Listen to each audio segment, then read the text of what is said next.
은총과 평화가 토요일 새벽 우리 가운데 가득하기를 소망합니다. 특별히 오늘은 아브라함의 선택을 통해서 하나님의 축복에 대한 말씀을 나누고자 하는데요, 우리 또한 믿음의 선택을 통해 하나님의 풍성한 축복을 누리길 간절히 소망합니다. 인생을 산다는 것은 끊임없이 선택을 하며 살아가는 것 같습니다. 그래서 결국 산다는 것은 선택의 연속인 것 같습니다. 오늘 아침에 어떤 옷을 입을지, 오늘 점심에는 무엇을 먹을지, 또 더 나아가서 어떤 직업을 선택할지, 어떤 학교를 갈지, 어떤 단어를 선택할지, 우리는 끊임없이 수많은 선택을 마주하며 살아갑니다. 선택은 다른 사람이 해줄 수 없습니다. 물론 조언을 구할 수도 있고 또 누군가의 지혜를 얻을 수도 있습니다. 하지만 최종적인 선택은 결국에는 하나님과 나 단둘이 하는 것입니다. 오늘 말씀을 준비하면서 제 삶 가운데서 잘한 선택이 무엇이 있을까 한번 쭉 생각해 보았습니다. 어떤 교회에서 사역을 하고 또 어디에 여행을 다녀오고 누군가를 만난 것, 참 좋은 선택들이 정말 많다고 생각을 했습니다. 하지만 그 수많은 선택 가운데에서 제 인생 가운데 정말 잘한 선택 딱 한 가지를 꼽으라면 목사님의 말씀에 순종해서 신학교에 입학한 것이 제 인생 가운데 정말 잘한 선택이라고 생각을 했습니다. 부끄럽지만 저는 신학교에 제 기도 응답과 제 의지를 품고 입학하지 않았습니다. 고3 수능 시험을 치룬 제게 목사님께서 신학을 공부할 것을 권면하셨습니다. 당시 제 마음 가운데에는 신학교를 가는 사람들은 중고등부 회장을 하고 임원을 하고 열심히 기도하고 방언도 하고 그런 사람들이 가는 곳이라고만 생각을 했습니다. 무엇보다 저는 개인적으로 공군사관학교, 신문방송학과, 범죄심리상담학과 이런 개인적인 꿈이 있었기 때문에 신학교는 단 한 번도 생각해 본 적이 없었습니다. 그래서 저는 목사님의 그 권면을 죄송하다 말씀드리고 재수를 했습니다. 다시 공부를 하고 수능이 끝난 저를 목사님께서 다시 부르셨습니다. 그때 그 목사님께서는 정확하게 저를 3번 부르셨습니다. 3번 동안 저를 3번 부르시고 3번 신학교를 권면하시는 그 모습을 아버지께서 지켜보시더니 목사님께서 3번이나 말씀하셨으면 순종해야 된다라고 말씀을 하셨습니다. 그 이야기를 듣고 참 많이 갈등했습니다. 1년 동안 재수한 그 시간이 참 아깝기도 했지만 무엇보다도 나 같은 사람이 신학교에 어떻게 갈 수 있을까, 이러한 마음 때문에 참 많은 갈등을 끝까지 했던 것 같습니다. 그래도 저는 결국 신학교 원서를 썼고 신학교에 입학을 했습니다. 신학교 입학할 당시 제 마음은요, 한 학기만 다니자, 그래도 목사님 말씀이니까 순종하고 삼수를 다시 공부를 해서 원하는 학교에 가면 되지, 이런 마음이었고 사실 아버지와도 약속을 했었습니다. 하지만 하나님께서는 아무것도 모르고 누군가의 권면을 통해 억지로 신학교에 입학한 저를 가만히 내버려 두지 않으셨습니다. 2011년 5월 신학생 수련회를 통해서 하나님은 저를 인격적으로 만나 주셨고 지금까지 하나님의 은혜로 인도해 주셨음을 고백할 수 있습니다. 그렇기 때문에 제 인생 가운데에서 신학교에 입학한 것이 정말 가장 잘한 선택이라고 저는 당당히 말할 수 있습니다. 가장 잘한 선택이라고 말하는 이유는요, 신학교에 입학해서 지금까지 그 삶이 마냥 즐겁고 행복했기 때문만은 아닙니다. 나름대로 참 어려운 시간도 있었고 참 아픈 시간도 힘든 적도 참 많았습니다. 하지만 제가 한 가지 확실하게 고백할 수 있는 것은 한 영혼을 위해 기도하고 그 영혼의 삶이 변하고 그 가정이 변하고 한 사람이 하나님 앞으로 돌아가는 그 모습을 옆에서 같이 지켜보며 산다는 것은 세상이 줄 수 없는, 세상이 비교할 수 없는 기쁨이 있다는 것을 저는 알고 있습니다. 또한 지금까지 함께했던 수많은 영혼들과 공동체 덕분에 정말 영혼을 구원하고 제사 삼는 것이 얼마나 귀하고 값진 것임을 저는 경험했습니다. 그렇기 때문에 저는 주님의 길을 걷고 있는 것이 가장 행복하고 잘한 선택이라고 고백할 수 있습니다. 사랑하는 신석교회 성도 여러분, 하나님을 믿는다는 것은 죽음에서 생명의 길을 선택하는 것입니다. 아멘이십니까? 하나님을 믿는다는 것은 정말 억압에서 자유를, 좌절에서 기쁨의 길을 선택하는 것입니다. 정말 이 새벽 우리가 하나님께 선택받은 것을 감사하고 또 하나님을 사랑하기로 선택한 것에 감사하며 결국 하나님의 뜻을 위해 살아가는 저와 여러분 되길 간절히 소망합니다. 오늘 말씀 가운데에는 아브람과 롯 두 명의 인물이 등장을 합니다. 특별히 오늘은 아브람만 등장하고 있는데요. 저희는 아브람과 롯의 선택을 살펴보면서 똑같이 눈을 들어 살펴보았지만 전혀 다른 선택을 하는, 그리고 또 그 다른 선택을 통해 삶의 결말이 너무나도 다른 것을 우리는 알 수 있습니다.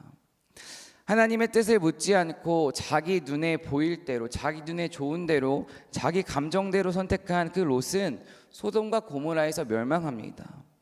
반대로 아브라함은 하나님의 뜻을 선택했습니다. 그 결과로 그는 하나님께 쓰임받고 믿음의 인물이라 지금까지 기록되고 있습니다. 아브라함과 롯의 그 선택을 통해 우리가 알 수 있는 것은 작은 선택에 큰 차이를 만든다는 것을 우리는 알 수 있습니다. 작은 선택이 내 흔적을 만들고요, 내 정체성을 만들고요, 내 삶을 만들어 갑니다. 그렇기 때문에 우리는 날마다 어떤 선택을 하는지가 참 중요합니다. 그렇다면 바른 선택을 하기 위해 필요한 것이 무엇일까요? 저는 그 바른 선택을 하기 위해 필요한 것이 삶의 기준이라고 생각을 합니다. 삶의 기준이 있는 사람은요, 상황과 환경에 끌려다니지 않습니다. 반대로 삶의 기준이 없는 사람은 늘 상황과 환경에 끌려다닐 수밖에 없습니다. 9절 말씀을 한번 함께 읽어보도록 하겠습니다. 함께 읽도록 하겠습니다. 내 앞에 온 땅이 있지 아니하냐. 나를 떠나가라. 내가 좌하면 나는 우하고 내가 우하면 나는 좌하리라. 어제의 말씀인데요, 어떠한 선택을 앞두고 아브라함이 롯에게 지금 한 말입니다. 아브라함과 롯의 관계는 삼촌과 조카의 관계입니다. 그렇다면 상식적으로 생각을 해보았을 때 삼촌이 먼저 선택을 해도 전혀 이상하지 않습니다. 과거 시대 가운데에는 그래도 삼촌이 훨씬 더 힘이 있었고 선택권이 있었기 때문에 아브라함이 먼저 선택해도 어느 누구도 뭐라 하지 않을 수 있습니다. 하지만 성경 말씀 가운데는 어떻게 기록되어 있냐면 아브라함이 먼저 선택하지 않고 선택권을 롯에게 넘겨주고 있습니다. 이것을 통해 알 수 있는 것은 아브라함은 지금 선택을 앞두고 자신의 권리를 포기하고 있습니다. 자신의 이익을 포기하고 있습니다. 롯이 좌하면 나는 우하겠다라고 말하고 있습니다. 그렇다면 아브라함의 기준은 무엇일까요? 삶에 있어서 어떠한 선택을 할 때 아브라함의 기준은 자기 자신이 아니었습니다. 아브라함의 기준은 하나님이었습니다. 그렇기 때문에 권리를 포기할 수 있었고요, 그렇기 때문에 자신의 이익을 구하지도 자신의 힘을 내세우지도 않았습니다. 반대로 롯을 생각해 보겠습니다. 롯에 있어서 선택 기준은 자기 자신입니다. 그렇기 때문에 자신의 이익을 구하며 권리를 포기하지 않고 결국 눈을 들어 내가 보기 좋은 대로, 사람들이 말하는 그 좋은 땅을 선택을 합니다. 그리스도인은 십자가를 지고 사는 사람들입니다. 그렇다면 십자가를 진다는 것은 정말 무엇일까요? 십자가를 진다는 것은요, 어떠한 선택을 하기에 앞서서 세상의 소리, 내 감정, 내 욕심대로 선택하는 것이 아니라 결국에는 하나님의 뜻, 하나님이 기뻐하시는 것을 선택하는 사람이 바로 그리스도인입니다. 그리고 또 한 걸음 나아가서 십자가를 지고 살아가는 사람이 바로 그리스도인입니다.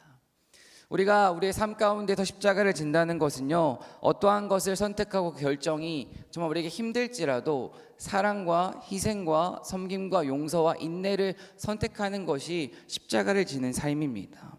이 사랑과 희생, 섬김, 인내, 용서, 이것을 선택하는 삶은요, 때로는 분하기도 합니다. 억울하기도 하고요, 눈물 날 정도로 힘든 시간이 찾아오기도 합니다.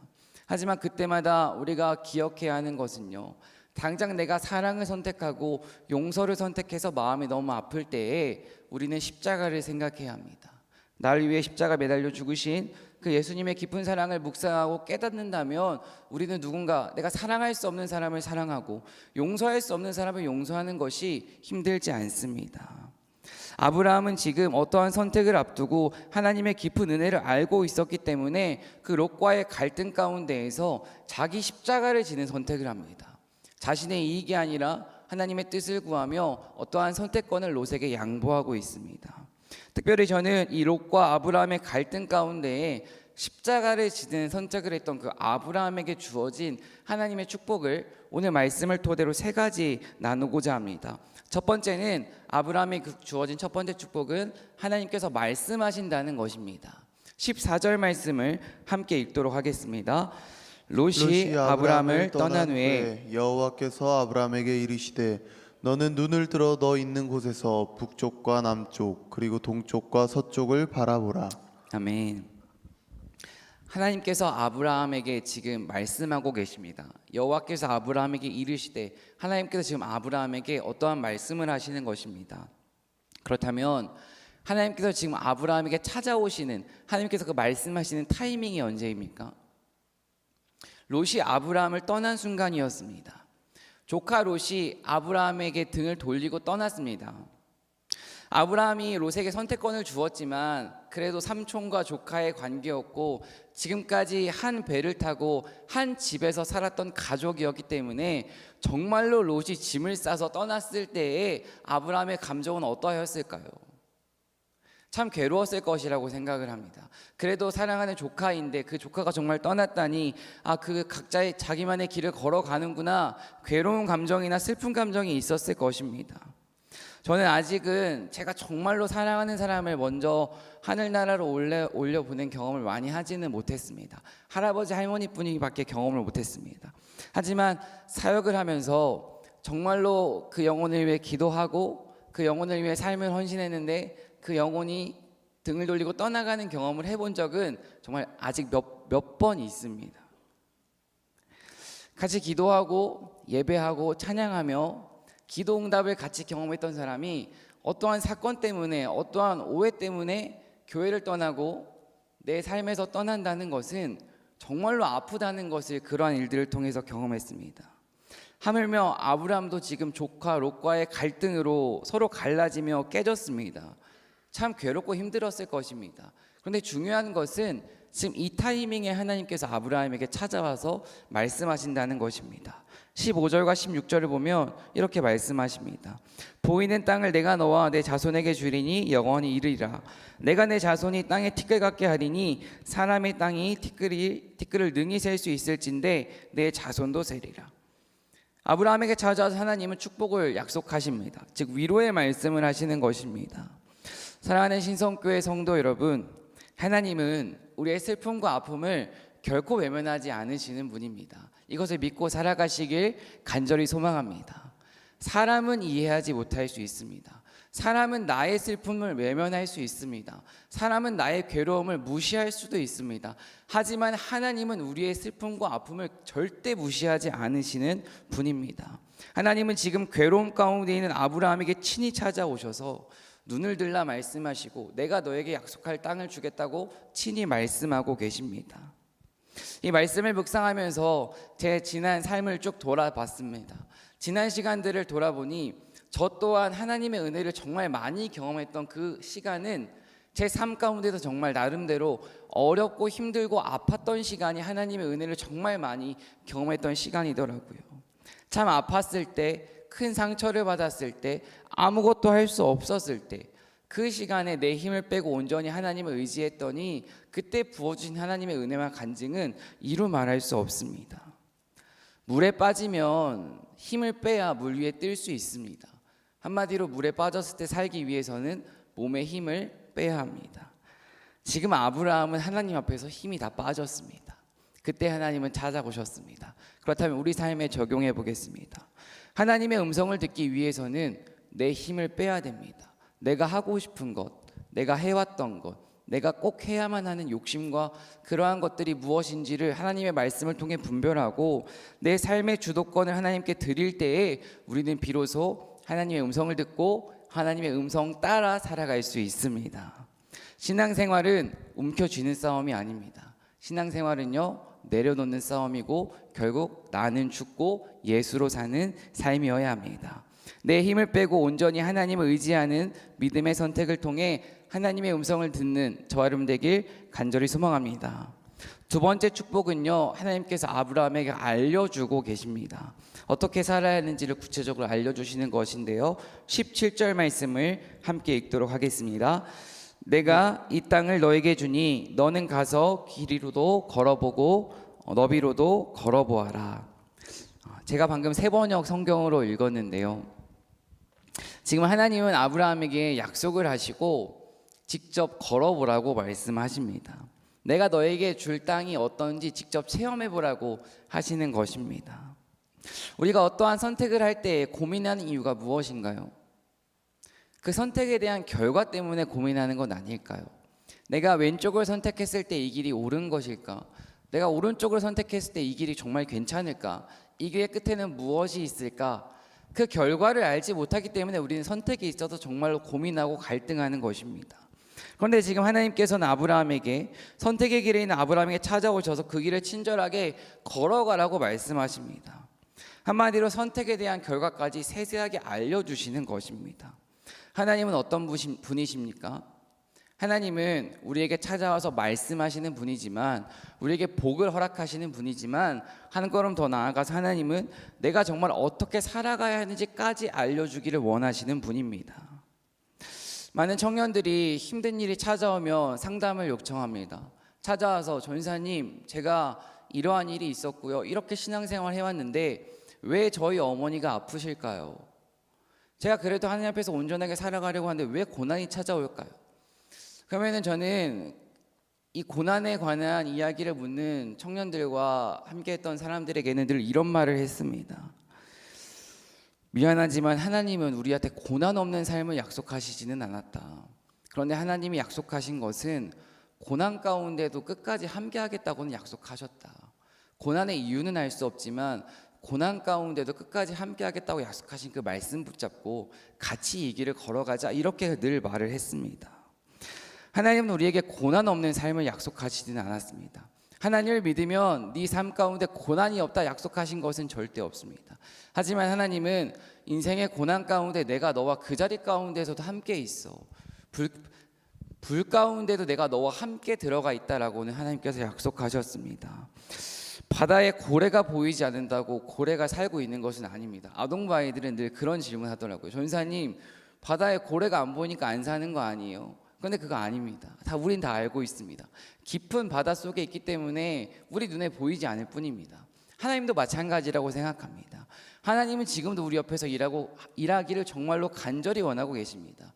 하지만 우리의 영적인 눈이 떠 있지 않기 때문에 그 하나님을 보지 못하고 듣지 못하고 느끼지 못할 뿐입니다. 한 가지 확실한 것은 하나님께서는 지금도 우리에게 알려주길 원하십니다. 고난 가운데서 어떻게 행동해야 하는지를 친히 보여주시고 들려주길 원하십니다. 그렇다면 우리가 해야 하는 것은 그 하나님의 음성을 듣기 위해서 우리의 시간을 하나님께로 구별해야 합니다. 참 분주한 삶입니다. 눈을 떠서 잠을 자기까지 어떻게 보면 우리의 일상은 너무나도 분주합니다. 하지만 하나님이 우리에게 원하시는 것은요, 우리의 그 시간을 쪼개서 하나님과 나와 다 단둘이 교제하기를 하나님은 간절히 원하십니다. 하나님 앞에 내 삶을, 내 시간을 쪼개고 구별해서 말씀 앞에 머물고 하나님의 음성을 듣기 위해 가만히 있는, 어떻게 보면 홀로 있는 그 시간을 통해서 우리는 하나님의 음성을 듣고 하나님의 뜻을 따라 살아갈 수 있습니다. 토요일입니다. 오늘 하루 주님 말씀하여 주시옵소서, 주의 종이 듣겠습니다. 이 사무엘 선지자의 고백이 우리 일상 가운데 있길 간절히 소망합니다. 정말 하나님과 단둘이 독대하며 하나님께서 들려주길 원하시는 그 음성을 듣고 살아가는 저 여러분 되길 간절히 소망합니다. 하나님께서 주신 세 번째 축복은요, 저는 예배하는 삶이라고 정리를 해보았습니다. 18절 말씀을 함께 읽도록 하겠습니다. 이에 아브람이 장막을 옮겨 헤브론에 있는 마므레 상수리 숲에 이르러 거주하며 거기서 여호와를 위하여 제단을 쌓았더라. 18절 말씀에서 가장 중요한 단어는 이에입니다. 17절 말씀을 생각해 보겠습니다. 하나님께서 아브라함에게 땅을 걸어보라고 말씀하셨습니다. 한마디로 축복을 해주셨고 그 축복에 대해서 어떻게 해야 되는지까지 구체적으로 알려주신 것입니다. 우리 삶으로 생각해 보면 하나님께서 기도 응답을 주신 것입니다. 문제 해결을 해주신 것입니다. 고난을 이기게 해주셨습니다. 그렇다면은 아브라함 입장에서 당장 어떠한 것을 하고 싶었을까요? 하나님께서 친히 걸어보라고 말씀하셨으니까 그 동서남북 땅을 쭉 돌아보면서 정말로 친히 걸어보는 게 맞는 게 아닐까라는 생각이 들었습니다. 하지만 오늘 성경 말씀을 보면 아브라함은 하나님께서 동서남북 땅을 친히 걸어보라 말씀하셨지만 이에 아브라함은 장막을 옮겨 여호와를 위해 제단을 쌓았습니다. 한마디로 하나님께서 축복을 허락하셨을 때 아브라함의 반응은 지금까지 늘 해왔던 대로 다시 제단을 쌓고 하나님께 예배했다는 것입니다. 어떻게 보면 아브라함의 반응은 하나님 감사합니다. 제가 직접 걸어보니까 너무 좋습니다. 이렇게 고백하는 것일 수도 있지만 지금 아브라함은 제단을 쌓고 예배합니다. 이것을 통해 저는 두 가지를 생각해 보았습니다. 첫 번째는 고난을 통해서도 우리의 믿음을 발견할 수 있습니다. 고난이 찾아왔을 때 내가 어떻게 살아가는지가 우리 믿음의 척도입니다. 그런데 반대로 축복이 찾아왔을 때도 내 믿음을 생각해 볼 수 있구나를 오늘 아브라함의 모습을 통해서 생각해 보았습니다. 아브라함은 지금 하나님의 축복을 경험하고 있습니다. 어떻게 보면 조금은 축복을 누릴 수도 있고 즐길 수도 있습니다. 하지만 아브라함은 다시 하나님을 예배합니다. 다시 제단을 쌓고 하나님께 나아갑니다. 기도 응답을 경험하고 하나님의 인도하심을 경험하고 내 삶이 정말로 평안할 때 우리는 어떠한 삶을 살아가고 있습니까? 정말 간절히 하나님께 매달렸을 때 그때를 기억하며 그때의 마음을 품고 정말 응답을 주신 그 하나님께 감사하는 마음을 기억하고 간직하며 살아가고 계십니까? 아니면 기도 응답을 주신 그 하나님은 있고 내가 열심히 과거에 기도했었지, 내가 매달렸었지, 그러니까 하나님께서 책임져 주신 거야 라는 마음을 품고 어떻게 보면 제단을 쌓기보다 나를 위한 제단을 쌓고 살아가고 계시진 않습니까? 제단을 쌓고 예배하는 이 아브라함의 모습을 묵상하면서 아브라함의 신앙을 깊이 묵상해 보았습니다. 지금 아브라함에게 중요한 것은요, 땅이 아닙니다. 아브라함에게 중요한 것은 응답도 아닙니다. 아브라함에게 중요한 것은요, 오로지 하나님입니다. 하나님을 예배하고 하나님을 사랑하는 것이 아브라함에게는 정말로 중요했기 때문에 눈앞의 땅들이 아브라함에게는 크게 중요하지 않았습니다. 우리 삶에 적용해 보겠습니다. 지금 우리에게 중요한 것은 무엇인가요? 하나님이 주실 응답을 기대하는 것도 참 중요하지만 하나님이 나를 자녀 삼아 주셨고 십자가의 은혜로 나를 구원해 주셨고 날마다 주님 앞에 나와 예배할 수 있게 해주셨다는 것, 이것만으로 감사하고 이것만으로 하나님을 찬양할 수 있는 그 믿음이 우리 가운데 있길 간절히 소망합니다. 아브라함은 늘 하나님을 위해 제단을 쌓았던 사람입니다. 한마디로 삶의 우선순위가 명확했다는 것입니다. 정말 늘 하나님을 예배하며 삶의 우선순위가 오로지 하나님이었던 이 아브라함의 삶을 묵상하며 지금의 시대 가운데 우리가 정말 무엇을 붙잡아야 할까 생각을 해보았습니다. 우울증 환자가 너무나도 많은 시대고요. 마약이 만연한 시대를 우리는 살아가고 있다고 합니다. 정말로 조금만 눈을 돌려보면 우리 주변에 아픈 사람들이 정말로 많습니다. 행복을 찾기 위해 끊임없이 조금 더를 외치고 세상이 말하는 성공을 쫓아가는 그 시대입니다. 아픔과 눈물과 타락과 정쟁이 가득한 시대를 생각하며 어찌 보면 종말의 때가 정말로 가까이 왔구나 우리는 영적으로 깨어서 느낄 수 있어야 합니다. 사랑하는 신성교회 성도 여러분, 어렵고 힘든 시대입니다. 악한 영이 가득한 시대입니다. 지금의 시대 가운데 우리가 끝까지 붙잡아야 하는 것은 다른 어떤 것이 아니라 하나님을 더 사랑하고 하나님을 더 예배하는 것인 줄로 믿습니다. 한 번 더 하나님을 더 예배하는 것이 우리의 삶의 기쁨이 되길 간절히 소망합니다. 한 번 더 기도하는 것이 우리 삶의 정말로 행복이 되길 간절히 소망합니다. 한 번 더 찬양하는 것이 우리 삶의 정말 즐거움이 되었으면 좋겠습니다. 특별히 우리들의 가정 가운데 가정 예배가 회복되길 간절히 소망합니다. 5분이어도 괜찮습니다. 3분이어도 괜찮습니다. 자녀들과 손주들과 하나님의 말씀을 펴고 같이 읽고 같이 기도하는 그 시간을 통해서 가정의 예배가 회복되고 교회 예배가 회복된다면 한국 교회가 살 것이고요. 이 시대가 다시 회복될 줄로 믿습니다. 오늘 말씀을 마무리하겠습니다. 롯과 아브라함의 갈등 가운데 아브라함은 십자가를 지는 선택을 했습니다. 십자가를 지는 선택을 했던 그 아브라함에게 하나님은 하나님의 음성을 들려주셨고요. 하나님의 방법을 알려주셨고요. 삶에 있어서 가장 큰 축복은 예배하는 것이라는 것을 보여주셨습니다. 우리가 살아갈 때 수많은 선택을 하는데 지금의 선택은 오늘의 선택으로 끝나지 않습니다. 오늘의 선택이 나를 만들고 내 흔적을 남기고 내 인생을 만듭니다. 그렇다면 오늘 내가 예배하는 것을 선택했다면 예배가 내 삶의 흔적으로 남을 것이고요. 사랑을 선택했다면 사랑의 흔적이, 미움을 선택했다면 미움의 흔적이 남을 것입니다. 선택이 내 인생을 결정합니다. 오늘 하루 세상 가운데서 어떠한 선택을 하며 살아가시겠습니까?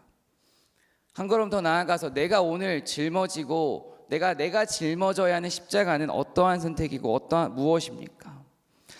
이 고민 앞에, 이 질문 앞에 결국에는 하나님의 뜻에 우리 삶의 시선을 바꾸는 그 믿음이 있길 간절히 소망합니다.